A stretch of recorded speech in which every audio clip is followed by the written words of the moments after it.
Hello, welcome to TechWebDots. Today I will discuss about the Docker container orchestration, right?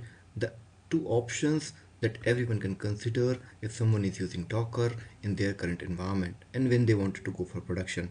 And this session is part of Docker for Beginner series, and I strongly recommend you to watch the previously recorded sessions, and the link is given in the description of this video. So when we talk about container orchestration, if we are using Docker strongly, then Docker Swarm is the option. But if you are not stick to the Docker Swarm, then you can go for Kubernetes, which is the best one. And there are other options as well. But we will focus on these two for to understand the differences between these two from the orchestration point of view. Orchestration is very important when we're thinking about the production with Docker. Installation and cluster configuration. Kubernetes installation is complicated, yes, but once set up, the cluster is very strong. Installation is very simple in Docker Swarm, but cluster is not very strong. GUI.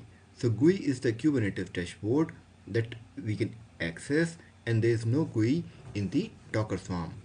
Scalability, highly scalable and scale fast in terms of Kubernetes, but when we talk about Docker Swarm, highly scalable and scale 5x faster than Kubernetes.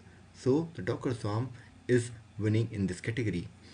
Auto scaling, Kubernetes can do auto scaling, but Docker Swarm cannot do auto scaling. So if you really rely on the auto scaling, so your Kubernetes will be your first choice. Load balancing, manual intervention needed for load balancing traffic between different containers in a different pods. Docker Swarm does auto load balancing of a traffic between containers in the cluster.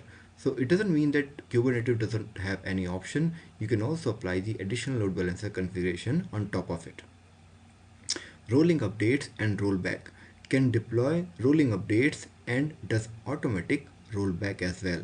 So in the Docker Swarm can deploy rolling update but not automatic rollbacks. So we have this option, the automatic one with Kubernetes.